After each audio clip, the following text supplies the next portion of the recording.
절에 다니는 건요, 보살님 자신을 위해 사는 거예요. 우리가 남을 위해 산다는 것은 가식이죠, 가식. 사실 우리는 우리를 위해 살아요.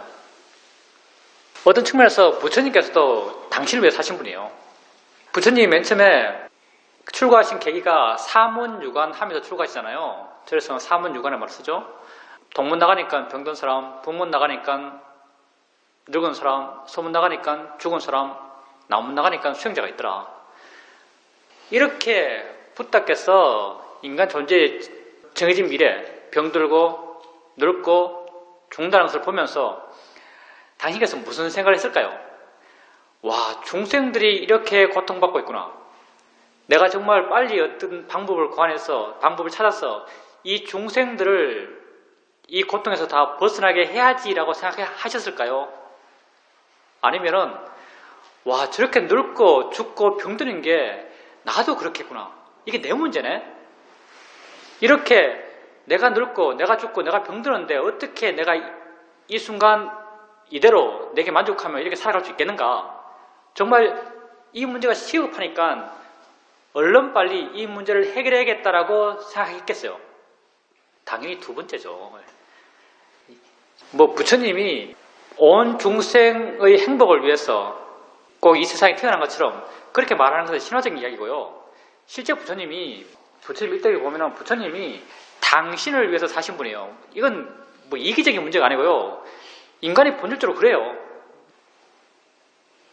그렇게 당신의 문제를 해결하신 거죠. 당신의 문제를 해결하니까 세상에 대해서 욕망이 사라져버렸죠. 세상에 대한 의도가 사라져버렸어요. 뭘 하고 싶은 마음이 안 생겨요. 뭘 이루고 싶은 것도 없어졌어요.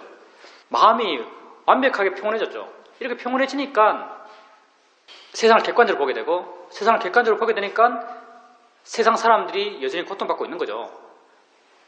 그건 당연히 저 사람들에게 내가 깨달은 이 법이 도움되겠구나라고 아셔서 법을 펴기 시작하신 거죠. 부처님이 맨 처음 성도하시고 하신 생각은 어떤지 아세요? 맨 처음 깨달았죠. 맨 처음 깨닫고 난 뒤에 당신께서 이런 생각해요.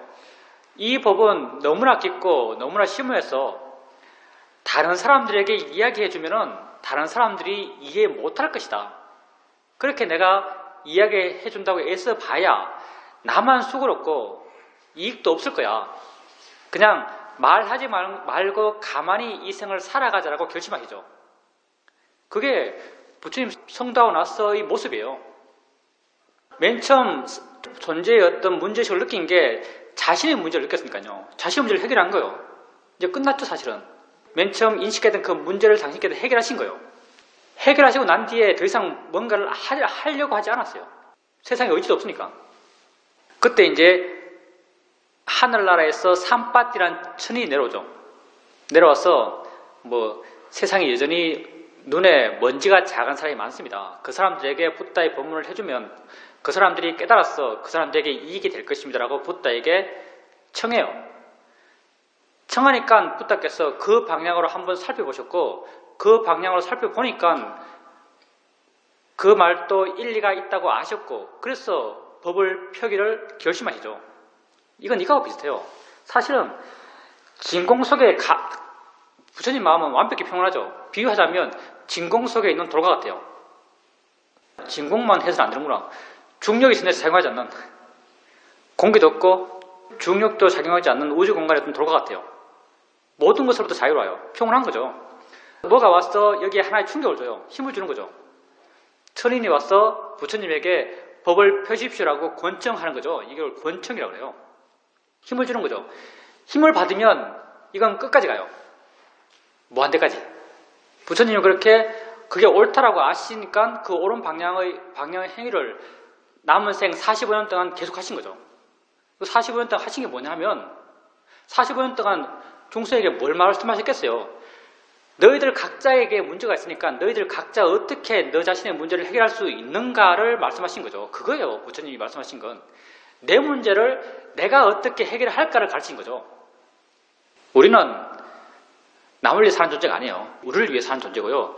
부처님께서 어떻게 하는 것이 진실로 진정으로 너 자신을 위할 수 있는가를 말씀하신 거죠. 여기까지 말하면 너무 이기적인 것 같은데, 우리가요 정말 우리를 위하고 정말 우리가 성공적으로 우리를 위하면요, 그건 곧 남을 위하는 것과 똑같아져요. 여러분이 정말 자유로우면요, 남도 자유롭게 해줄 수 있어요. 자비감 영상에 보면 자비심을 일으키는 것이 나오죠. 자비심을 일으킬 때 맨 처음 하는 것이 내가 행복하기를, 이걸 맨 처음 해요. 내가 행복하기를. 내게 자비심이 있어야만 남에게 자비심을 줄 수 있는 거죠. 내가 괴로운데 남을 행복해 해줄 수가 없어요. 우선은 내가 행복해야 될 일이죠. 내가 그렇게 스스로 행복했을 때만 남을 행복하게 해줄 수 있는 존재가 될 수 있는 거죠. 그래서 부처님께서는 어떻게 하면 너 스스로 행복해질 수 있다를 가르치신 거죠. 부처님의 가르침을 간략하게 말한다면 부처님은 우리가 왜 고통받는가? 우리의 고통의 원인은 현재 알매에 있다고 보셨어요. 우리가 지금 이 순간 뭔가를 알아가면서 우리는 고통받는 거죠. 어제 친구랑 싸웠다면 친구랑 싸워서 오늘 고통스러운 게 아니에요. 친구랑 싸운 생각을 지금 하니까 고통스러운 거죠. 지금 현재 내게 알아지는 것 때문에 고통받는 거예요. 그게 우리 고통의 본질이죠. 달리 표현하면 현재 내게 알아지지 않는 것은요, 날 고통스럽게 할 수가 없어요. 따라서 우리가 고통받지 않기 위해서, 행복해지기 위해서 해결해야 되는 것은요, 현재 내게 알아지는 것뿐이에요. 그래서 부처님이 현재의 암을 안이비설신이 색성량 미촉법으로 말씀하신 거죠. 현재의 암, 눈과 보이는 것, 귀와 들리는 것, 코와 냄새 나는 것, 혀와 만나는 것, 생각과 생각되는 것, 이게 안이비설신이 색성량 미촉법이죠. 다 현재 내 알미죠. 현재 내 알면은요, 두 가지 측면이 있어요. 이 두 가지가 뭐냐면 관념과 실제요. 실제가 있고 관념이 있는 거죠. 관념은 모양, 색깔, 위치, 크기, 리듬, 내용들이요. 우린 세상을요, 관념만을 알면서 사는 거죠. 실제 뭐냐? 내 알매 진짜 있는 것. 부처님은 내 알매 진짜 있는 것을 이해함으로써 이런 관념으로부터 자유로워지는 길을 가르쳐 주신 거예요. 내가 벽을 보고 있다면 난 벽 저 자체를 보는 게 아니에요. 우리는 세상을 살아오면서 내가 벽 자체를 본다고 강력하게 믿고 있지만요, 내가 어떻게 벽을 봐요? 벽에서부터 온 곳을 보는 거죠. 뭔가 내 눈을 향해 오고 있을 거잖아요. 내가 보고 있다고 믿는 벽은요, 내가 해석한 거예요. 내가 해석한 것이 진짜라고 믿고 그걸 아름답다, 추하다, 좋다, 나쁘다 하면 내 마음은 욕심, 화, 어리석음으로 들끓죠. 그게 고통의 원인이에요. 근데 내게 진짜 있는 것은요, 내가 벽이라고 이름 붙인 그것으로부터 내 눈을 향해 오고 있는 무엇이죠.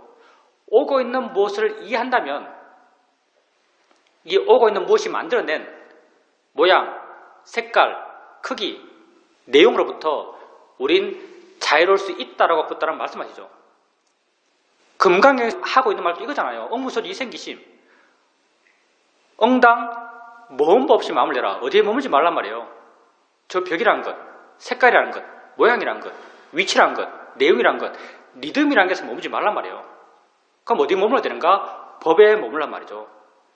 일체유의법, 염홍한 포용 그러죠. 저리 다시 분이 계시니까. 일체유의법이 다 허망하대요.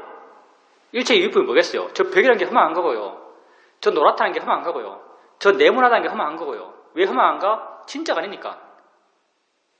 진짜는 내 눈을 향해 오고 있는 무엇이 진짜죠. 그걸 통해서 노란 게 만들어졌고, 네모난 게 만들어졌고, 큰 게 만들어졌고, 작은 게 만들어졌어요. 크고 작고 네모나고 빨갛고 노랗고 남편이고 아이고 차고 자전거고 이런 내용의 마음이 머물면요, 우리는 고통받을 수밖에 없는 거예요. 어떻게 이런 내용들, 이런 관념으로부터 자유로울 것인가? 왜냐하면 관념 때문에 고통받으니까. 실제를 이해하라고 하는 거죠. 실제를 이해해 나가는 게 법을 이해해 나가는 것이고, 법을 이해하려면 마음이 좋아져야 되고, 마음이 좋게 하기 위해서는 알아차림을 해나가야 돼요. 내게 일어나는 알마 일어남, 느낌이 일어나고, 소리가 일어나고, 보임이 일어나고, 생각이 일어나요. 이렇게 일어나는 것들을요, 알아가 보세요. 알아가 보세요. 점점 마음이 좋아져가요. 이렇게 마음이 좋아진 것을 부탁해서 사의의족, 오근, 오력, 칠각지, 팔정도 이렇게 말씀하고 있는 거죠. 이게 다 마음이 좋아져 가는 걸 표현한 거예요. 이런 말들이다. 알아차림 해나가면 점점점 마음이 좋아져 갑니다. 이렇게 마음이 좋아져 가게 되면 그런 삶의 일어남에 대한 이해가 생기죠. 우리가 통찰이라고 부르는 뭐가 진짜 있는지를 이해하게 돼요. 모든 보이는 것은 보이는 것일 뿐이다라고 이해해요. 모든 들리는 것은 들리는 것일 뿐이다라고 이해해요. 모든 생각들은 생각일 뿐이다라고 이해하게 되죠. 이런 이해를 통해서 그런 관념들로부터 우린 자유로워질 수 있습니다. 물론 우리가 한순간 완벽한 자유로움에 금방 도달할 수는 없어요.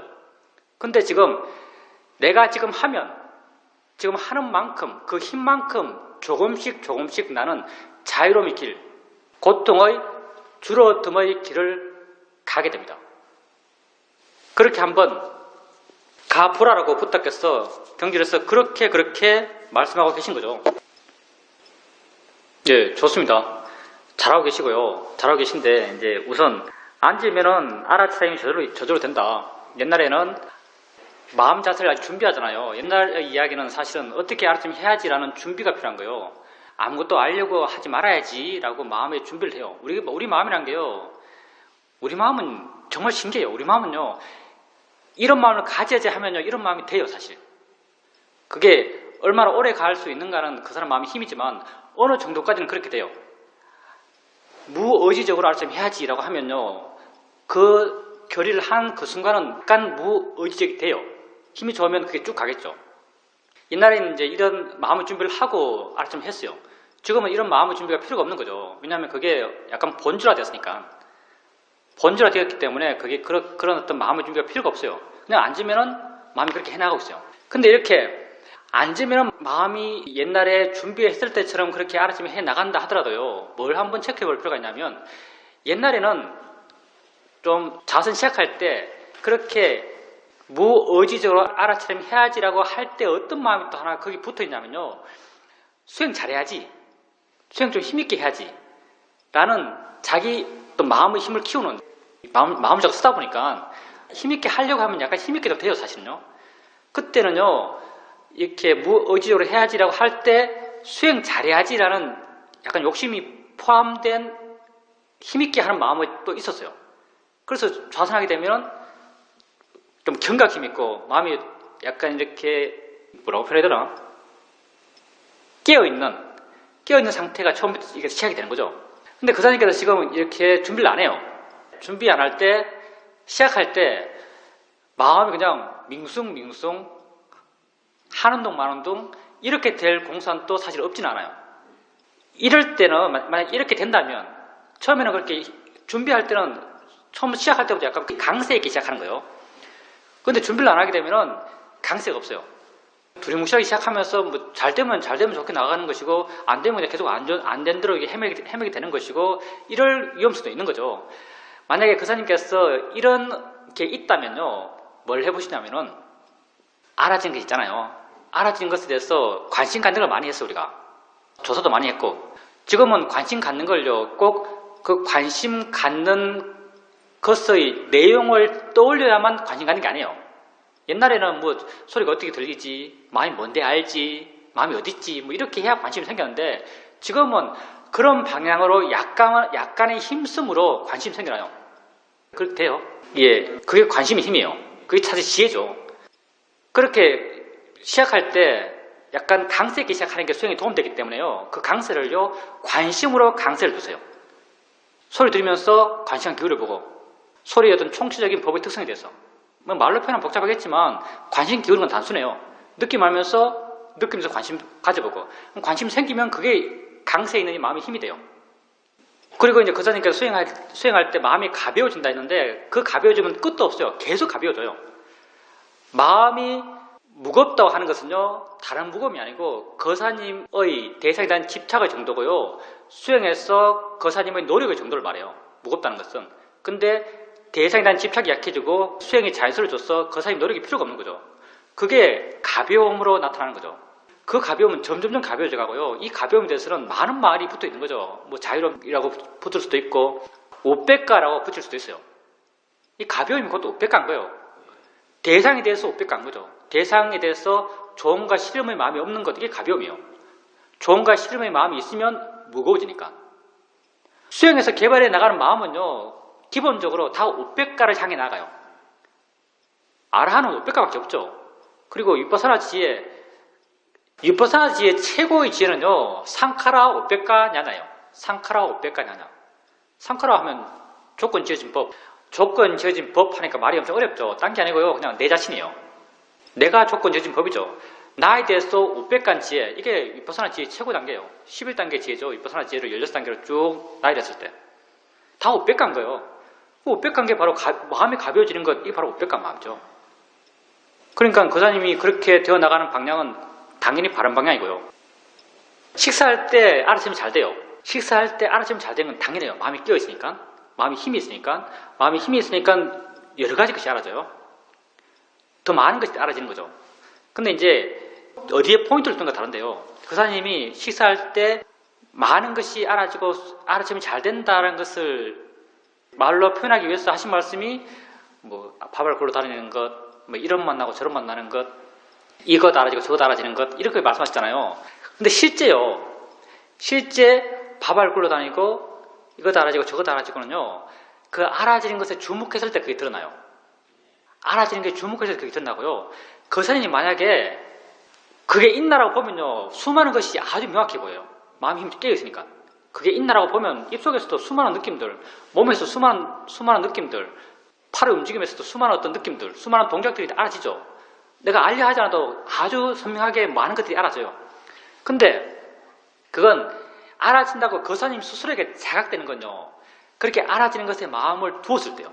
일종의 대상의 마음을 두었을 때죠. 근데 거사님께서 만약 그냥 자기의 관심을 갖고 자기 안에 마음을 두고 그냥 묻고 있어요. 알아차림이 되면 되는 대로 놔두고, 이 상태가 사실은 우리가 아는 마음을 아는 상태잖아요. 아는 마음을 아는 상태로 밥을 먹으면요, 수많은 것이 알아지지만 그 하나하나가 그렇게 개별성이 없어요. 그 하나하나는요, 내가 그 하나하나에 가서 이건 밥을 굴렀다는 느낌, 이건 이빨 부딪힌 느낌, 이건 입천장 닿는 느낌, 이렇게 하나하나의 의미를 부여하니까 그 하나하나가 부각되죠. 그냥 내가 아는 마음 보고 있으면요, 그건 다 두리뭉실한 느낌을 알아져요. 그 하나하나가 알아진다고 잘 안 알아져요. 그게 설령 선명하더라도 그게 분명하잖아요. 그 분명하면요, 다 관념의 분명함이에요.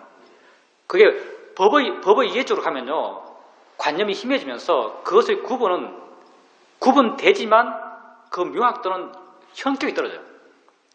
거사님께서 표현을 그렇게 하셨지만, 밥을 먹을 때 좀 더 바람직한 알아지는 상태는요, 아는 마음을 알면서 먹는 거예요, 사실은.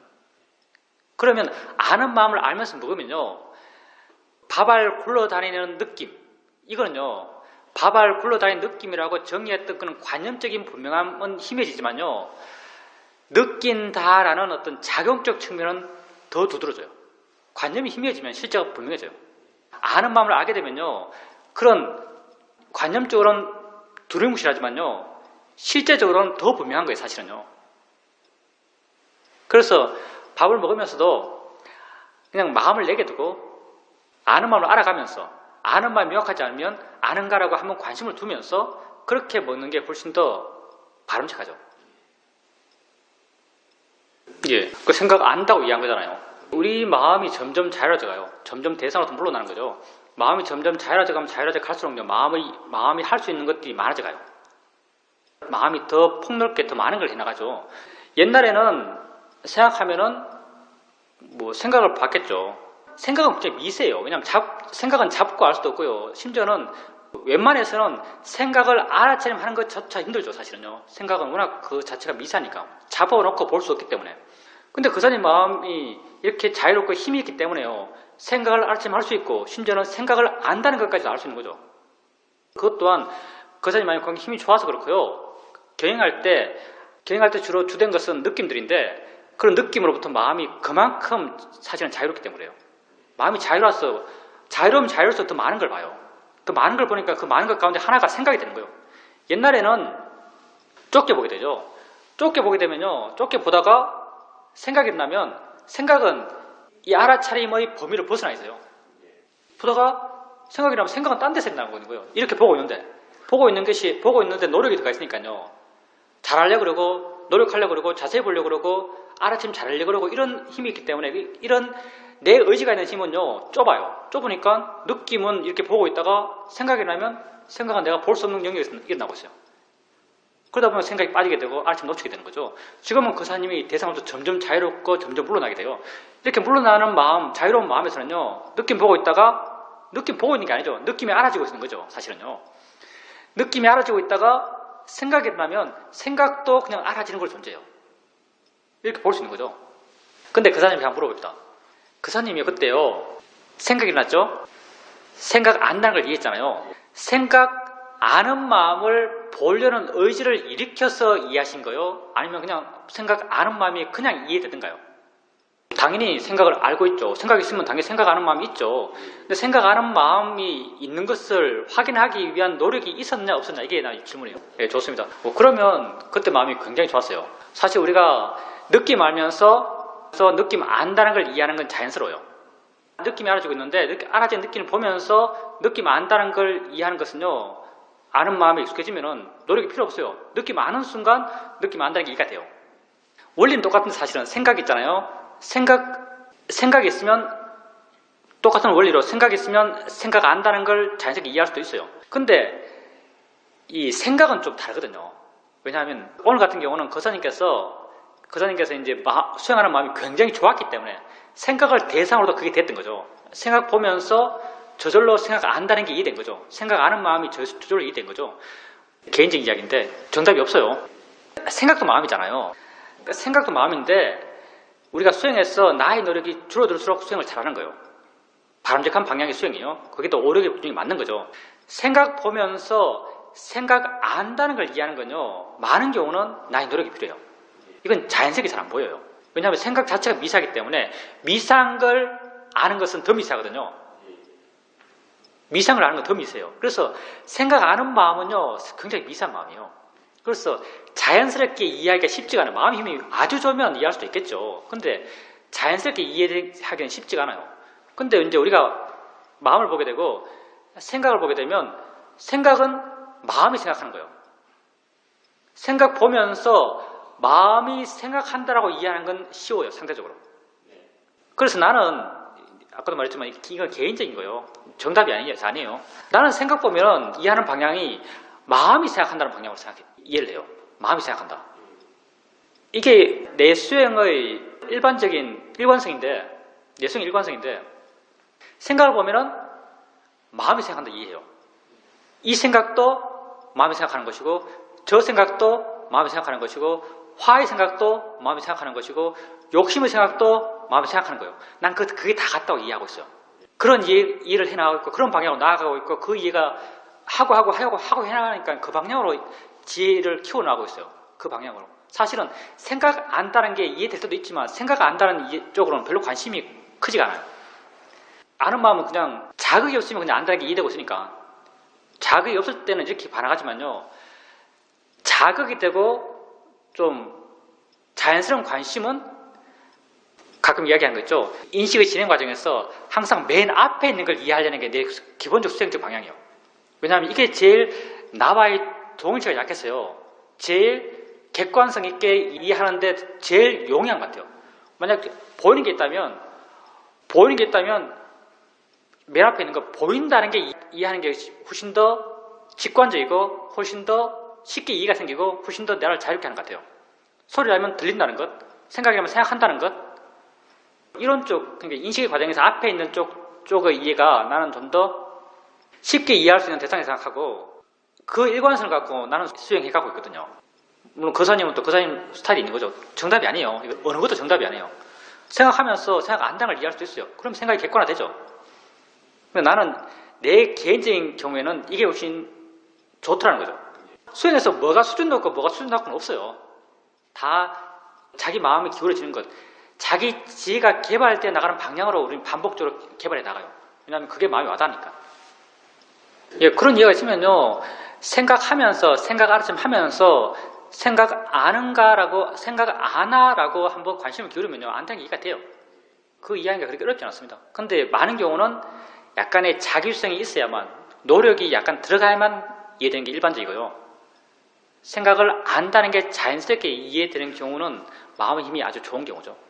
그래서 내 개인적인 경우를 이야기한다면 생각 안 하는 마음을 이야기하기보다는 생각하는 마음을 이해하는 게 더 쉽더라. 우리는 쉬운 거 하면 돼요. 어려운 거 할 필요가 없습니다. 그 거사님이 바르게 이해하신 거고요. 처음에는 노력을 해요. 근데 노력도 그냥 노력이 열심히 하는 게 바로 노력이 아니고요. 우리는 노력하면 열심히 하는 게 노력인데 우리 마음에는 항상 대상을 향해서 일어나니까요. 대상을 갖고 뭘 노력해 나가는 거예요. 그러면 우리가 수행 초반기에 노력으로 수행해 나갈 때 어떤 노력을 해 나가는가 하면요. 우리 노력은 단순해요. 어떤 노력을 해 나가냐면요. 끊임없이 대상으로부터 멀어지는 노력을 해 나가요. 멀어지려고 노력해요. 멀어지는 게 곧 우백가고요. 처음에는 노력으로 우백가의 마음의 힘을 키우려고 하는 거죠. 우리가 자니치다, 대상이다 라고 하는 것도 멀어지기 위해서 그런 것이고요. 그리고 우리가 또 가볍게 알아라, 쉽게 대상을 바꾸라 하는 것도 그 대상으로부터 멀어지기 위해서 노력하는 거예요. 이렇게 멀어지다 보면은 대상을 좀 더 객관적으로 보게 되는 거죠. 객관적으로 보게 되면서 어느 순간 그 대상에 대해서 그 생각이 되었던 느낌이 되었던 뭔가 마음에 실제적인 이해가 생겨나요. 뭐네? 라고 이해가 생기는 거죠. 이해가 생기면 이 이해가 하는 일도 멀어지는 거예요. 더 점점 멀어져 가요. 그리고 이렇게 이해가 생기면 옛날에 노력할 때는요, 보면서 자연히 이치야 노력해서 좀 물러나고 또 어떤 걸 경험하고 대상이야라고 바른결을 일으켜서 물러났는데 이렇게 이해가 생긴 건요, 이해가 생기면은 이 이해는요, 알아차림과 여러 몇 가지 조건 때문에 이해가 생겨났어요. 다음에 내가 그 대상을 알면은 이런 이해는 점점 오토매틱이 되는 거예요. 알면 이해가 이미 있어요. 이미 물러나서 그걸 보게 되는 거죠. 이렇게 내가 노력해야만 생기는 지혜, 이게 문해와 사이고요. 내가 노력하지 않아도 점점 본질화되어 나가는 지혜, 이게 수혜죠. 그래서 이렇게 점점점 물러나는 거예요. 거사님 표현대로 이 포맷이요, 이 수혜는요, 물러나서 보는 이 포맷을 자연스럽게 스스로 만들어내요. 처음에는 노력으로 이 포맷을 만들려고, 물러나는 포맷을 만들려고 애써갔지만요, 수혜는 저절로 이 상태를 만들어줘요. 그러니까 거사님이 그렇게 수행해 나가면서 그런 이해들이 자연스럽게 일어나면서 거사님이 수행하는 마음 상태를 그렇게 만들었겠죠. 만들어 갔을 거예요. 그리고 지금도 그 만듦은 멈추지 않아요. 계속 좀 더 자유롭게, 좀 더 객관적으로, 좀 더 물러나서 이렇게 대상들을 봐 나갈 수 있는 수행하는 마음으로 그런 지혜들이 계속 거사님 마음 상태를, 수행의 상태를 바꿔놓고 있는 거죠. 우리 수행이란 게요, 수행 방법적 이해와 법에 대한 이해는요, 함께 가요. 이게 똑같이 가거든요. 우리 사회자께서는 이런 말까지 하셨죠. 너희들이 만약 지금 완벽하게 수행을 잘 할 수 있다면 지금 바로 아란될 수 있다. 지혜도 점점 키워가지만요, 수행하는 것도 점점 더 깊이 이해하고 더 능숙하게 해나가게 돼요. 지금 우리 능숙하게 못해요. 우리 수준만큼 해나가는 거죠. 거사님이 그런 이해가요, 법에 대해서 이해가 깊어졌기 때문에 수행 방법적 이해 또한 더 깊어진 거죠. 이렇게 법에 대한 이해가 깊어지고 수행하는 방법에 대한 이해가 깊어지고 또 수행하는 방법에 대한 이해가 깊어짐에 따라서 법에 대한 이해가 더 깊어지고 이게 서로 상동마차처럼 함께 가요. 알아차림의 자연스러운 이어짐은 거사님께서 만약 그렇게 알아차림이 자연스럽게 이어진다면 그 알아차림의 이어짐은 관심의 이어짐이잖아요. 알아차림이 이어지는 것은 뭐 대상을 알려는 노력으로 이어질 수가 없거든요. 정말 이어진다면 그건 관심의 이어짐이고 관심은 지혜요. 정말 거사님께서 일상 삶 속에서 알아차림이 이어진다면 내게 두는 관심이 끊어지지 않는 거예요. 이 관심은 또 지혜거든요. 어느 수준에서 지혜가 끊어지지 않는다라고 말할 수도 있어요. 그게 거사님께서 노력으로 수행해 오면서 조금씩 거사님 마음에 쌓여왔던 그런 일어나는 것에 대한 지혜들, 알에 대한 지혜들이 거사님 마음에 일정 수준에서 잘 안 떠나는 거죠. 그렇게 알아차림이 이어지다 보면 이해는 자연스럽게 생겨날 수밖에 없습니다. 안 생길 수가 없죠, 이해가. 이제 그건 당연히 그런 과정을 밟아 나가죠. 물론 이제 우리가 각자 자기 수행을 해 나가고 있고 자기 수행 상태에서 자기 표현을 해 나가요. 그 사람이 그렇게 표현하면 사실 아는 사람이 별로 없거든요. 알아들을 사람이 별로 없어요. 우선 기본적으로요, 그 사람이 아는 마음을 알아가요. 아는 마음을 알아가는데 아는 마음이라는 것은 실체가 없어요, 사실은요. 우리에게 인지되는 실체는 없는 거죠. 근데 안다는 작용만 존재해요. 위치도 없고 무게도 없고 방향도 없고 알아듣는 게 아무것도 없어요. 단지 이해되는 거예요. 이것만큼 가볍게 알 수 있는 게 없어요. 점점 가벼워진다 했잖아요. 이 가벼워지는 길에서요, 실제는 법, 아는 마음, 실제는 법 가운데 하나죠. 하나일 뿐이에요, 사실은요. 근데 아는 마음만큼 가볍게 볼 수 있는 건 없어요, 사실은요. 법은 무한히 가볍게 볼 수 있어요. 그냥 이해만 하면 되니까. 우리가 만약 어떤 모양이나 어떤 색깔을 본다 했을 때 그것도 가볍게 볼 수 있죠. 가볍게 보고 물러나서 보고 볼 수 있어요. 어떤 소리도 물러나서 들을 수 있어요. 근데 저게 소리다고 아는 한은요, 우리는 어떤 힘이 들어가요. 저게 어떤 방향으로 아는 한요, 우리는 힘이 들어가요. 저게 노랗다는 색깔에 대한 정의가 있는 이상 물러난다고 하지만 일정의 힘은 존재해요. 관념에 대한 의미로부터 우리는 자유롭지 못하기 때문에. 방향, 위치, 크기, 리듬, 내용이 있는 이상요, 우리는 힘이 들어가게 돼 있어요. 아무리 자유롭게 본다 하더라도. 근데 아는 마음을 생각해 보세요. 아는 마음은요, 방향도 없어요. 위치도 없어요. 크기도 없어요. 내용도 없어요. 색깔도 없어요. 그래서 이해만 해요. 이것만큼 가볍게 볼 수는 없는 거죠. 이건 익숙해지면 익숙해질수록요, 무한히 가볍게 봐요. 그냥 알아요. 이걸 가볍게 알기 때문에요, 무한히 가볍게 알 수 있기 때문에 다른 마음 작용들이 일어나는 게 너무나 자연스러워요. 아는 마음을 가볍게 알게 되면요, 당연히 보여준 대상도 명확히 보여져요. 안다고 알면서 안다는 이해를 갖고도 보이는 게 뭔지 명확히 알고, 들리는 소리가 어떤 소리인지 명확히 알고, 그 내용이 어떤지 명확히 알고, 그리고 이렇게 마음에 자유로움이 있기 때문에 그 소리에 대해서 내가 반응해야 될 것인지 반응하지 않아야 될 것인지에 대해서도 명확히 알아요. 뭐가 옳고 그른지도 명확히 알아요. 명확히 알기 때문에 옳은 방향으로 하고자 하는 마음도 일어나요. 왜냐하면 기본적으로 아는 마음을 알고 있는 자유로운 마음이기 때문에, 여유 있는 마음이기 때문에. 그렇기 때문에 그 사람 주변에 수많은 것들이 다 알아지고 있고, 거기서 바른 게 뭔지 이해하고 있고, 그 바른 방향으로 나아가고자 하는 마음이 생기는 거죠. 이런 게 다 아는 마음을 자유롭게 보고 있는 마음의 상태가 되기 때문에요. 근데 이제 이런 것까지도 사실은요, 일정 부분 관념적 이야기예요. 사회도는 딱 한마디로 이걸 표현했죠. 지혜는 지혜의 일을 하고 상은 상의 일을 한다, 이렇게 표현하셨어요. 아는 마음을 이해하고 있는 건 지혜예요. 지혜는 아는 마음을 이해하고 있어요. 근데 아는 마음을 이해하고 있는 지혜는요, 아는 마음에 대해서 어떤 에너지도 없어요. 아는 마음 자체가 에너지 받을 수 있는 요소가 없으니까 그냥 알고 있어요. 이렇게 마음이 자유로우면 상은 여유가 있어서, 마음의 공간이 워낙 많아서 여유있게 상은 상의 지 일을 열심히 해요. 저건 뭐다? 저건 무슨 내용이다? 또 뒤에 또 다른 지가 있어가지고 이건 옳다, 이건 그르다, 이 방향으로 해야 된다, 이 방향 하지 않아야 된다, 이런 판단들도 명료하게 나타나는 거죠. 상은 지혜를 열심히 해나가고 있어요. 지혜는 지혜를 하고 상은 상의 일을 해요. 지혜가 아는 마음을 자유롭게 알기 때문에요, 상은 지혜를 전혀 방해 없이 이 둘이 공존할 수 있는 거죠. 옛날에 지혜를 애써서 해나갈 때, 애써서 지혜를 이렇게 나갈 때 이렇게 못했어요. 옛날에 아는 마음을 능숙하게 알지 못했을 때, 그때는 아는가 묻고 관심 기울려고 그러고 마음을 두려고 그러고 이렇게 나갔을 때는요, 상이 공간이 좁았어. 마음의 어떤 자유로움이 약했어요. 상이 지혜할 수 있는 게 제약받았어요. 대상이 명료하지 않고 판단도 명료하지 않고, 이거 알려고 하면 애를 쓰고 있으니까. 근데 마음 그 자체로 좀 더 분명히, 좀 더 명료하게 이해하게 되면요, 마음의 공간이 많아져요. 그래서 상이 할 수 있는 영역도 넓어져 가죠. 그래서 거사님께서 아는 마음을 계속 알게 되면 거사님 삶에 대한 명료성도 더 높아져 가죠. 근데 그 명료성은 일반적으로 다 관념적 이야기예요. 근데 이제 관심을 둔다면은, 아는 것에 대해서 옛날에 관심도 받잖아요. 아는 것이 관심도 받죠.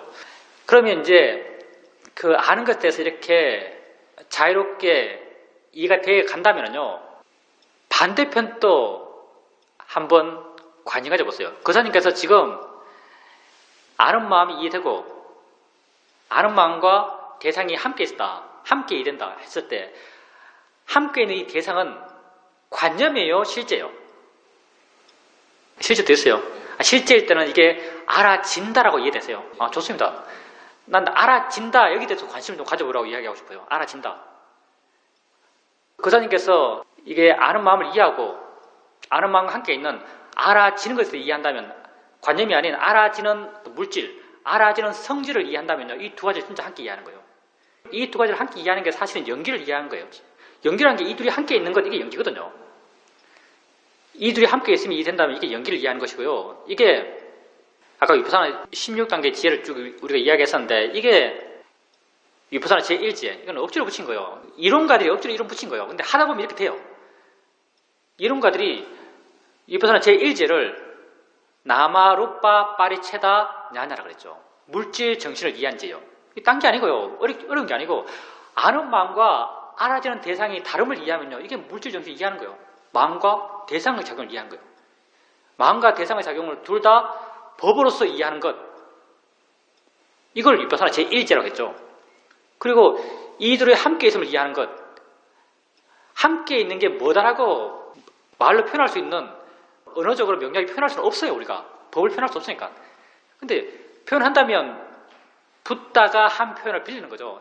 이것도 있으니까 저거 있고 이것도 없으니까 저것도 없네라고 이해하는 거예요. 이들이 함께 일어남. 자꾸 보다 보면 이 함께 있다는 걸 알게 되면요. 안다는 작용과 알아진다는 작용이라고 이해하고 함께 있음을 이해하면요. 이 둘이 함께 일어나는 데서 이해해요. 그 사람이 가끔요. 자기 스스로에게 함께 있음이 이해되나라고 내게 물어봐요. 그러면 마음의 느낌으로 이해가 어떤 느낌인지 알잖아요. 마음의 느낌으로 이해하고 있다란 마음의 느낌을 확인할 수 있을 거예요. 이게 연기를 이해하는 거예요. 연기가 뭐 대단한 게 아니에요. 이것도 있으니까 저것도 있네. 이게 연기예요. 아는 마음이 있으니까 알아진 대상이 있는 거예요. 알아진 대상이 있으니까 아는 마음이 있는 거죠. 이 둘이 함께 있으면 다 이게 녹아 있는 거예요. 이 둘이 함께 있으면 보면서 연기를 이해 나가는 거죠. 이게 위파사나 제2지혜죠. 원인 결과의 지혜. 16단계 지혜라고 지혜를 억지로 나눴지만요. 실제 수행하면 이런 과정을 밟아 나가요. 근데 이게 뭐 앞뒤 순서가 명료하게 구분되는 건 아니고요. 그래서 그 사님이 안다는 걸 이해해 나가면서 알아진다는 대상 쪽도 어떤 성질과 작용 측면으로 관심을 가져보세요. 그것도 관심 가지면 굉장히 신기한 겁니다. 사실 방법은 없고요. 방법은 그 사람이 하는 대로 하면 되고요. 그냥 알아진다고 알면 되고요. 사실 본다라고 했을 때 우리가 본다라고 눈에 어떤 개별적인 이름을 잘 안 붙이죠. 수행해 나가면서. 처음에는 그렇게 붙이 나가지만 하다 보면 그냥 모든 게 다 아는 거잖아요. 보는 것도 아는 것, 듣는 것도 아는 것, 느끼는 것도 아는 것. 안다라고 알잖아요. 그리고 안다라고 알아가다 보면은 보여진다도 사실 보여진다는 이름 붙이기보다 알아진다고 그냥 이름 붙여요. 우선 알아지는 걸 알면 돼요. 알아지는 걸로. 알아지는 걸로 알면 되는데 그런 궁금함은 사실 나도 생겼는데요. 그 사람하고 내하고 일치한지 그건 모르겠는데 부처님께서 느낌을 보잖아요. 느끼는 마음이 있어요. 느끼는 마음 또한 우리가 안다고 표현할 수 있는 거죠. 이게 알고 있어요. 몸을 통해 알고 있는 거죠. 그러면 알아지는 게 존재해요. 뭔가 알아지는 게 있다고 이해해요. 그게 물질이죠. 느끼는 마음에게 느껴지는 물질이에요. 근데 느껴지는 물질을 부처님께서는 지수, 화풍 네 가지로 나눠서 설명해요. 딱딱하게 느껴지면 지대, 뜨겁게 느껴지면 화대, 뭉쳐지게 느껴지면 수대, 움직임으로 느껴지면 풍대, 지수, 화풍으로 나눠 설명해요. 이거 왜 나눴지? 그냥 느껴지는 것 하나로 해도 될 것 같거든요. 왜 이렇게 말하냐면 만약 이걸 나눴으면은 사실 필요가 없어서 안 나눴을 건데 저걸 봐요. 보잖아요. 보면 보여주고 있어요. 보여주고 있는데 어떤 건 노랗게 보이고 있어요. 어떤 건 검게 보이고 있죠. 뭔가 다를 거잖아요. 보여지는데 뭔가 다른 게 있으니까 우리는 하나의 성질 보여진다라고 퉁쳐서 그냥 알죠. 근데 이해해 나가요. 근데 어떤 건 노랗게 보이고 있고 어떤 건 까맣게 보이고 있어요. 그럼 분명히 노랗게 보이는 것에는 그 독특한 노랗게 보이는 성질이 있을 거고 까맣게 보이는 데는 까맣게 보이게 하는 성질이 있을 거잖아요. 근데 이 성질을 구분 안 해요. 그냥 퉁쳐서 보여지는 걸로 하나로 색이라고 하나밖에 안 해요. 근데 왜 느껴지는 것은 느껴지는 물질이라고 하나로 퉁 안 치고요. 딱딱하면 흙이었어. 움직이면 바람이었어. 뭉쳐있으면 물이었어. 뜨거우면 불이었어라고 네 개로 나눴을까요? 이게 한때 내 궁금함이었습니다. 보여지는 게 분명히 노랗게 보이고 검게 보인다면 뭔가 보여지는 것에 다른 게 있으니까 그렇게 보는 거잖아요. 해석하는 마음 똑같은데 부처님은 그렇게 그냥 퉁쳐서 다 보이는 거예요. 거기까지 알 필요가 없거든요. 어떤 측면에서 알 필요가 없는가? 내 고통을 줄이는데 거기까지 정밀하게 알 필요가 없어요. 부처님께서 어느 숲에 가서 숲에 나뭇잎을 한 줌 주우시고 제자들에게 이렇게 말했죠. 이 숲에 나뭇잎이 많으냐? 내 손에 쥔 나뭇잎이 많으냐? 제자들이 숲에 나뭇잎이 많습니다라고 말했죠. 그러니까 부처님이 내가 성도하고 깨달은 내용은 이 숲의 나뭇잎만큼 많다. 그렇지만 내가 너희들에게 말해주는 것은 손에 쥔 나뭇잎 정도밖에 말해주지 않는다. 왜냐하면 이걸로 충분하기 때문이다. 이걸로 너희들의 고통을 끝내는데 충분하다 라고 말하는 거예요. 똑같은 이야기를 적용할 수 있을 것 같아요. 왜 노랗게 보이고 왜 검게 보이는 것은 구분할 필요가 없어요. 우리의 고통을 줄이는데. 근데 왜 풍대, 화대, 수대 이건 구분할 필요가 있었을까요? 재밌지 않나 이거요? 예. 저도 거기서 답을 찾았어요. 정답이 아니에요. 이건 여기서 정답 얻는 말 말해야 합니다. 이건 내 생각이에요. 내 몸이거든요. 지수화풍이 딴 게 아니에요. 지수화풍이 내 몸이에요. 내 몸은 내 것이잖아요. 우리가 내 몸을 내 것이라고 강력히 집착하고 있는 거죠. 그러니까 이건 좀 특별하게 좀 강력한 약이 필요했던 거죠. 내 몸 전체를 느껴지는 것 하나로 뭉쳐버리면 하나의 내 몸, 하나의 느껴지는 것 이렇게 하면 이게 1대1이니까요. 동일시가 강하게 유지되는 거죠. 근데 내 몸이 느껴지는 것인데요. 이 내 몸이 느껴지는 것인데 이 느껴지는 것을 네 가지로 나눠버려요. 내 몸, 네 가지 지수화풍. 이렇게 네 가지로 나눠버리니까 내 몸과 나와의 동일시가 쉽게 약해져요. 내가 이 고민하면서 느꼈던 거예요. 심각한 고민은 아니고요. 이렇게 나와의 몸과 나와의 동일시를 약하게 하기 위해서 부처님께서 느껴지는 것에 대해서는 특별하게 네 가지로 나눴구나. 다른 건 안 나눴어요. 보여지는 것도 분명히 달라요. 다름이 있으니까 노랗고 빨간 게 있는 거예요. 사실 들려지는 것도 뭐가 달라요. 다르니까 이런 종류의 소리가 나고 저런 종류의 소리가 나는 거예요. 근데 그걸 구분 안 해요. 소리가 퉁치죠. 근데 느껴지는 것만 이렇게 느껴지는 것, 저렇게 느껴지는 걸 구분하시죠. 느껴지는 게 바로 몸이기 때문에 그래요. 몸이기 때문에 단정은 아니에요. 사실은. 내 생각이 그래요. 내가 나로부터 자유로운 상태로 계속 알아서 이어지면요. 나에 대한 궁금함이 계속 생겨나요. 법은 무한히 신기해요. 그 신기함을 글로 말로 표현할 수 없어요. 그냥 신기해요. 뭐지? 라는 생각이 들어요. 일어나면 도대체 뭐지? 이런 마음이 계속 샘솟잖아요. 이런 마음이 곧 단마 위자야 법에 대해 조사하는 마음이죠. 택법각지라 부르는 마음. 그런 마음이 자연스럽게 일어나요. 일어나면 뭐지? 안다는 게 뭐지? 보인다는 게 뭐지? 알아듣는다는 게 뭐지? 어떻게 가능하지? 이런 궁금해하는 마음이 계속 일어나요. 자유로운 마음으로 일어나는 걸 계속 봐나가게 되면 그게 내 수행을 내 의지 없이 해나갈 수 있는 힘이 되죠. 관심이 내 수행을 이끌어가요. 나중에는. 처음에는 노력이 내 수행을 이끌어가지만 나중에는 관심이 내 수행을 이끌어가는 거죠. 노력이 내 수행을 이끌어가면요. 마음의 균형은 없어요. 내가 개입하면 균형은 무너져 버리죠. 관심이 지 스스로 수행을 이끌어가기 때문에 균형이라는 게 가능해요. 나란 것이 없는 마음들끼리의 균형이 가능한 거죠. 관심은 크면 클수록 좋죠. 우리가 수행을 해나가면요. 분명을 좋아하죠. 분명을 좋아해요. 근데 정말 좋은 건요. 분명하지 않아요. 이게 아이러니인데요. 정말 좋은 건 왜 분명하지 않은가? 분명한 걸 확인하려는 마음이 없기 때문에요. 설령 이게 분명하더라도요.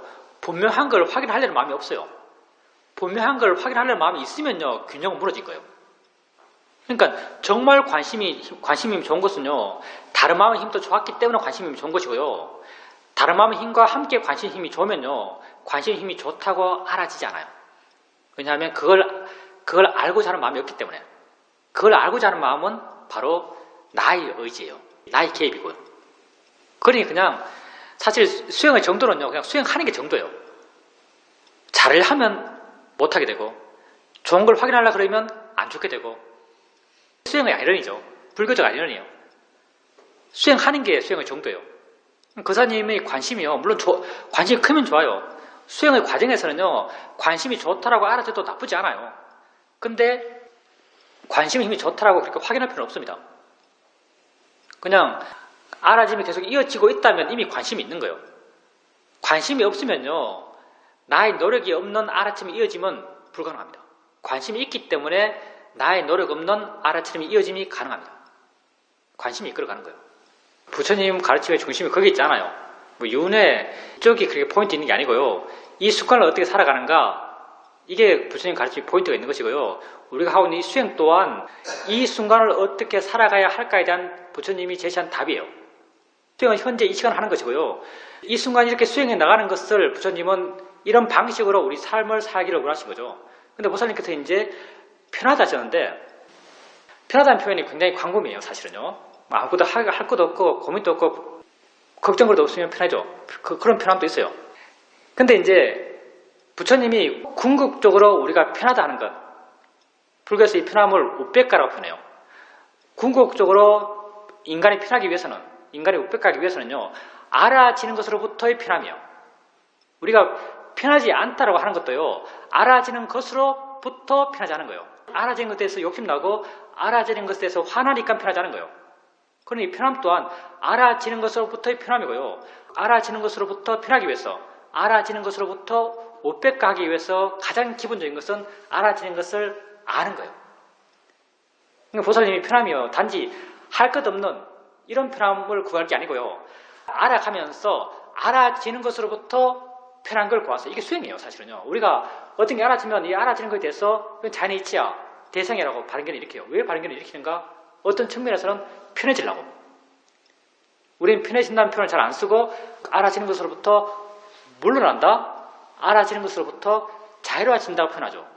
자연의 이치야, 대상이야, 발견을 일으키면 알아지는 것으로부터 마음이 물러나요. 이게 편해지는 거예요. 그러니까 어떻게 편해지는가라는 방법론에 대해서 명확해야 돼요. 알아지는 것으로부터 편해지는 것이고요, 알아지는 것을 알아가고 알아지는 것을 바르게 알 때 우린 알아지는 것으로부터 편해져요. 이런 방식의 편안함을 부탁께서는 우백가라고 하셨고요, 이 힘들을 계속 키워가라고 말씀하신 거죠. 그럼 돼요. 법문 듣는 것도요, 법문이라고 하는 불교 법문이라는 내용도요, 다 이 이야기예요.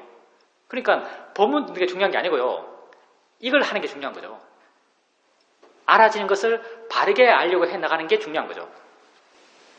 보살님께서 그렇게 알아지는 것을 알아가면서 알아지는 것으로부터 편하다면 부처님이 그렇게 살라고 한 그 삶의 방식이에요. 예, 계속 자신을 객관화시켜 나가는 거예요, 우리는 그런 데서는 점점 무관심해져요. 근데 우리가 관심이 생기는 부분도 있어요. 어떤 것에 관심이 생기라는가 하면요, 내게 진짜 있는 것에 대해서 관심이 생겨나요. 내가 뭐 제야의 정세에 관심 있고 새벽 일출 관심 있고 이런 내 밖에 있는 것에 관심을 둘 때, 내 밖의 것은 다 관념이죠. 내 밖의 것에 관심 둘 때는 전혀 관심 안 뒀던 대상이 있어요. 전혀 가치를 안 느꼈던 대상. 지금 내가 새가 오니까 새 소리 듣는다. 옛날엔 시시했어요. 당연히 새 소리 듣지. 근데 지금은요, 소리 있으면 소리 듣는다는 게 관심이 생겨요. 왜냐하면 그게 나의 삶의 내용이니까. 내게 진짜 있는 것이니까. 다하면 느낀다는 데 관심이 있어요. 관심의 방향이요, 옛날에는 다 이렇게 관념적인 게 것으로 향해 나아갔죠. 지금은요, 내게 진짜 있는 것, 이걸 법이라고 말하는 것, 내게 진짜 일어나는 것에 대한 관심들이 생겨나요. 이런 관심들이 하는 일이 뭐겠어요? 관념에 대한 관심은요, 예를 들어서 제야의 종소리에 대한 관심이 있어요. 관심이 있으면은 그 소리 안 들으면 1년을 잘못 시작한 것 같은 느끼고 이렇잖아요. 관심이란 그렇잖아요. 새벽 일출 보겠다고 바닷가에서 방 잡아놨다가 아침에 늦잠 잤어요. 그럼 새해 첫 하루를 걸어 시작한 것이 느끼고, 관념에 대해 관심 기울이면 그 관념에 대해서 더 크게 마음 반응해요. 근데 실제에 대한 관심은 실제는요, 다 내게 일어나는 거예요. 이렇게 실제 내게 일어나는 것들은요, 옛날에는 다 나와 동시됐던 거예요. 이런 일어나는 게 곧 나였어요, 옛날에는. 그래서 옛날에 이렇게 나와 동시되었을 때는요, 옛날에 이렇게 나와 동시되었기 때문에 그런 일어남에 대해서 난 반응했어요. 느끼면 좋은 느낌, 나쁜 느낌. 보이면 좋은 보이는 것, 나쁜 보이는 것. 좋은 소리, 나쁜 소리.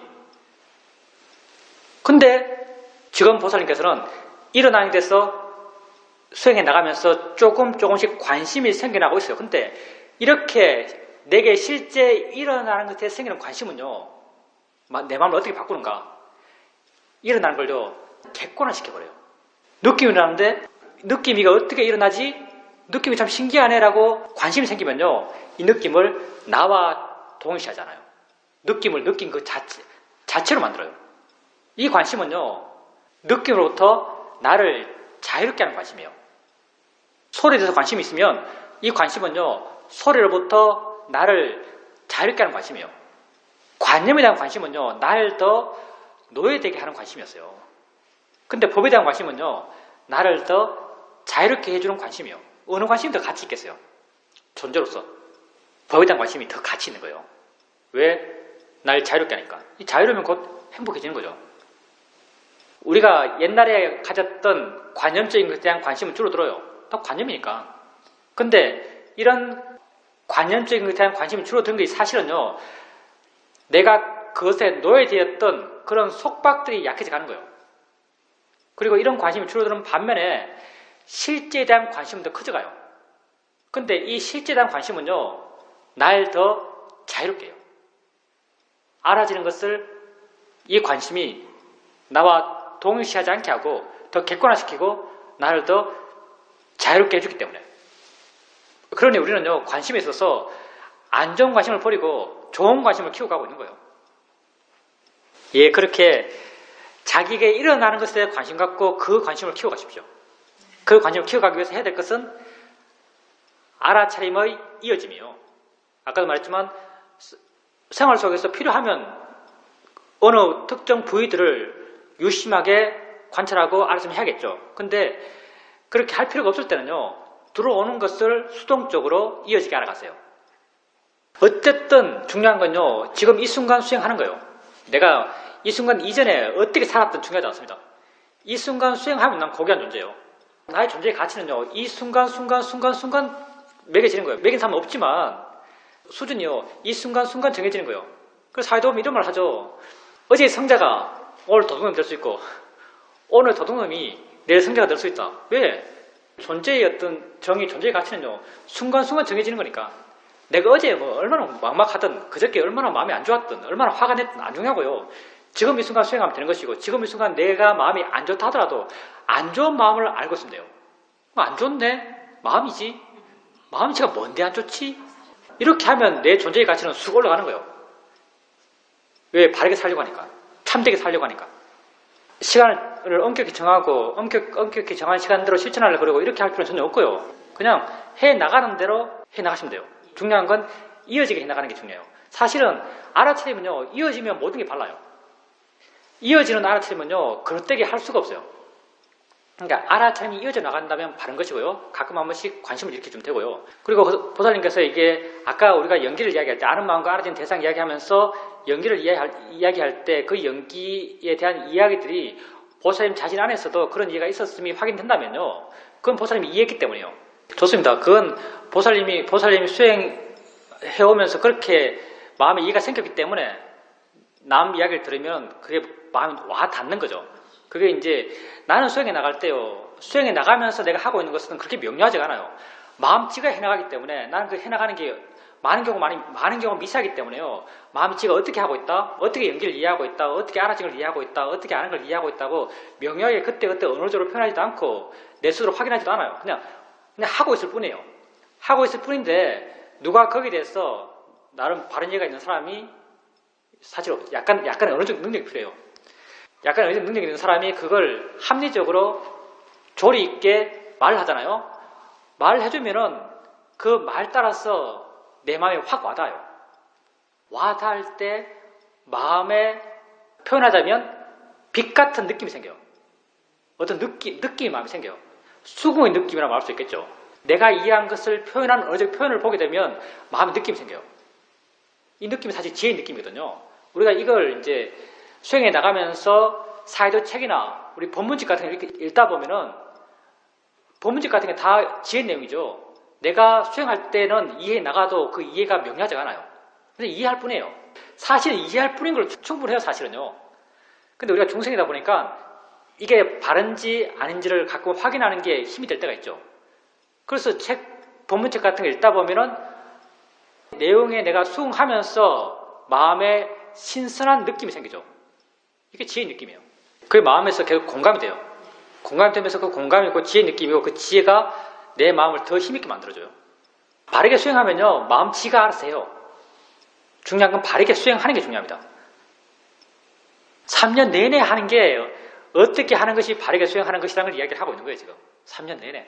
앞으로도 하면 그 이야기밖에 할 게 없어요. 바르게 수행하면 돼요. 좋습니다. 그게 보살의 마음의 힘이에요. 마음이 힘있게 된 거죠. 마음의 힘은요, 내게 알아진 것을 객관화시킬 수 있는 만큼 힘이 좋아진 거예요. 그게 바로 우백가죠, 사실은. 우백가라는 게 대장로부터 자유로운 것, 이게 우백가의 마음이잖아요. 점점 그런 힘들이 좋아져 가고 있는 것이죠. 보살이 식당에서 좋아하는 음식이 나오고 좋아한다고 알게 되면 마음이 판단해요. 어떻게 떼야 될지를 판단하는 거죠. 그때 판단이 어떤 기준이냐면요, 어떻게 하는 것이 옳은가의 기준이에요, 사실은요. 내가 어떻게 하기를 원하는가가 기준이 아니고요, 어떻게 하는 것이 옳은가가 기준이 돼요. 삶의 기준이 전혀 달라요. 내가 원하는가? 아니면 뭐가 옳은가?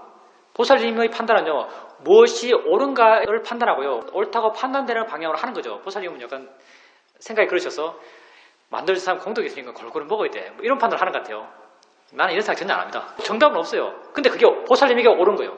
왜 옳은가? 보살님 마음이 시켜요. 그게 지혜거든요. 그게 삼바단의 지혜예요. 삼바단의 지혜를 네 가지로 말할 때 첫째가 옳은가 그런가, 적당한가 적당하지 않은가요. 보살님 마음에 일어나는 걸 바르게 알게 되면, 바른 알아차림이 있으면 당연하게 옳고 그르고 적당하고 적당하지 않고에 대한 판단이 일어나요. 그리고 보살님은 그렇게 마음이 판단한 대로, 옳은 방향으로 판단한 대로 행동하죠. 행동하는 것에 또한 마음의 바른 힘이 필요해요. 왜냐하면 내가 묻고 싶어하는 것을 더 묻고 싶어하는 욕심이 존재하거든요. 이 욕심을 이겨야 돼요. 지혜가 이걸 이겨야 되는 거예요. 그래서 보살님이 옳다는 방향으로 행동하는 거죠. 그리고 와서 먹어요. 그럼 뿌듯하게 먹어요. 이게 내가 바른 업을 지었을 때 바른 과보가 바로 나타나는 거예요. 그게 행복감이에요. 옳다는 걸 하게 되면 마음이 좋아져요. 이 마음의 느낌이 좋아지거든요. 그렇게 점점 내가 수행을 해나가지만요, 수행을 해나가고 나를 이해해 나가고 내 안에 마음이 머문다 하더라도요, 난 점점 사회적으로 소외되는 사람이 아니에요. 난 사회적으로 좀 더 융화되는 사람이에요. 왜냐하면 어떻게 말해야 될지 알고 어떻게 행동해야 될지 알기 때문에, 무엇이 바른지 알고 바른 방향으로 행동할 수 있는 마음의 힘이 점점 커져가기 때문에 그래요. 점점점 사회에 융화되고 사회적으로도 대외적으로도 바르고 옳은 사람이 되어 나가는 거죠. 그런 어떤 보살님의 변화의 방향을 보여주고 있는 거죠. 그게 점점 그렇게 되어 나가요. 생각을 할 때도 마음이 생각한다고 이해된다는 게 생각하고 난 뒤에 그렇게 이해되는 거예요? 아니면 생각을 보면서 이해돼요? 좋습니다. 그러면 그건 순수한 생각에 대한 이해예요. 생각하는 마음에 대한 이해고요. 그건 마음, 우리가 흔히 표현하기를 마음을 본다라고 말해요. 마음을 본다 해서 특별히 생각하지 말고요. 시험에 있으면 마음을 본다면 사람들 대단하게 생각하는데 우리 마음을 많이 봐요, 사실요. 생각하는 마음을 이해하고 있는 거죠. 그렇게 계속 보세요. 그렇게 보면은 어떤 영향을 주냐면요, 생각의 내용으로부터 내 마음을 자유롭게 해요. 지혜의 크기만큼 그래요. 마음이 생각한다고 알면요, 생각의 내용으로부터 마음은 자유로워요. 그러면 생각의 내용이 나를 두렵게 할 생각이면 덜 두려워하고, 걱정시킬 생각이면 덜 걱정하고, 이렇게 점점 생각의 내용부터 자유로워지는 거죠. 생각할 때마다 그렇게 알아보세요. 그렇게 알면 그 힘들이 점점점 커져갈 겁니다. 당연히 이제 생각을 그렇게 볼 수 있다면 다른 대상에 대한 알아차림, 다른 대상은 자연스럽게 알아지고 있을 거고요. 특별하게 이제 생각에 대해 주목하고 특별한 주목할 대상이 없다면요, 안다는 걸 알면서 살아갔어요. 일상의 삶은요, 뭐 특별하게 주목할 게 있으면 그 주목하는 점에 가서 그쪽에서 일어나는 법을, 실제하는 법을 이해하려고 하시고요.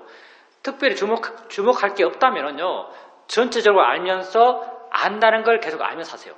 그러면 돼요. 안다는 것에 대해서 마음이 자유롭다면요, 안다는 이해를 쉽게 할 수 있다면, 안다는 이해는요, 점점점 쉽게 할 수 있어요. 쉽게 하면 쉽게 할수록요, 내가 사는 세상의 삶의 내용 있잖아요. 뭘 일을 해야 되고, 어떤 사람 만나야 되고, 어떤 이야기를 해야 되고, 이런 것과 전혀 이 이해가요, 상충되지 않아요. 그러니까 안다는 이해를 갖고 이런 걸 해나갈 수 있어요. 안다는 이해를 갖고 이런 걸 해나가면요, 이런 걸 더 잘해요. 더 바르게 하고. 점점 나는 내가 원해서 하는 게 아니고요. 그게 옳기 때문에 해나가는 사람이 되어나가는 거죠. 그게 내외 명철이에요. 내외 명철 누가 말했죠? 성철쌤이 말했나? 내외 명철. 안과 밖이 확 뚫렸다 하잖아요. 보살님이 바깥으로 옳은 행동을 해요. 이 옳은 행동은요, 보살의 마음속에서 이건 옳아야라는 판단 때문에 하는 거예요. 내적인 나의 옳다는 판단과 바깥의 내 옳다는 행동은요, 똑같아요. 세상에 많은 사람들은요, 옳다는 행동을 해요. 불도끼를 하고, 남의 자리에 양보하고, 이런 옳은 행동을 해요. 근데 세상에 사는 사람들이 옳은 행동을 해나갈 때, 얼마나 옳은 마음으로 옳은 행동을 하는가. 옳은 마음을 갖고 옳은 행동을 하는 사람은 정말 적을 거예요. 많은 사람들이 남이 나를 보니까. 또 심지어는 이렇게 하는 게 내 스스로 만족을 주니까. 그게 어떤 자기 확대의 하나의 방법일 수도 있어요. 그렇게 하는 내 자신을 내 스스로 좋아요. 세상 사는 사람들의 삶의 방식이 일반적일 거고요. 근데 보살님은 점점 보살님의 내적 욕구와 바깥의 행동이 하나로 이어지고 있어요. 이걸 내외 명철을 하는 거죠. 배움에 있어서는 이걸 지행일치를 하는 거죠. 배움의 최고 단계가 이거 아니에요. 정확히 모르겠지만 유교에서 뭐라고 해요? 유교에서 배움의 최고 단계를 지행일치라고 아마 할걸요. 잘 몰라요. 나는 정답 아니에요. 여러분 내 말 정답을 듣지 마세요. 알고 행하는 게 똑같은 거예요. 수행에서는 이걸 내외 명치라고 그러죠. 마음의 경량과 행위의 경량이 똑같아요. 점점 우리는 그런 존재가 되어 나가는 거죠. 그럴 때 또 나는 나에 대해서 점점 뿌듯해요. 보살님이 그렇게 밥을 떠서 밥을 먹고 있을 때 스스로 그렇게 밥 먹고 있는 자기를 볼 때 뿌듯해요. 그걸 불교에서는요, 신심이라고 해요. 나에 대한 믿음, 나의 존재에 대한 확신들, 이런 거죠. 지금은 마음이 내적으로 원해서 해나가는 거예요. 우리 수행에서 마음이 내적으로 원하는 게 뭐냐면요, 일어나는 것에 대한 관심이에요. 일어나는 게 관심이 있어요. 생각이 나면, 와, 생각하네? 신기해요. 느끼면, 느끼네? 신기해요. 신기하니까 관심 있는 것이고, 관심이 있으니까 마음이 가요. 마음이 가니까 그게 알아차림이에요. 알아차림이 있으니까 고요해지고, 고요해지니까 더 관심이 생기고, 관심이 생기니까 의미가 느껴지고, 의미가 느껴지니까 힘이 생겨나요. 이 과정이요, 내가 하는 게 아니고 마음의 원인 결과가 스스로 앞에 것이 뒤에 걸 치고, 또 뒤에 게 또 그 뒤에 걸 치고, 뒤에 걸 치고, 뒤에 걸 치고, 이렇게 굴러가는 거예요. 마음치가 굴러가면서 다 같이 이렇게 쭉 힘이 좋아져가요. 이때 이 힘이 좋아가는 과정에서요, 나라고 하는 건 없어요. 이 마음이요, 지혜가 날 수 있는 마음이에요. 마음이 균형이 맞다고 말해요. 부처님이 오력이란 걸 함께 묶어서 말한 이유죠. 마음 스스로 힘이 좋아지기 때문에. 그 옛날에는 수행 열심히 하면 내 스스로, 와, 나는 정말 열심히 해 라고 뿌듯해요. 이게 다 에고에 만족하면서 뿌듯하는 거예요. 지금은 그런 방향으로 안 가요. 지금은요, 법은 스스로 해나가고 스스로 해나가는 법을 이해하려고 해나가고 있어요. 법은 지갈 길을 스스로 해나가는 거예요. 그럴 때 내게 모든 것이 더 명료해져요.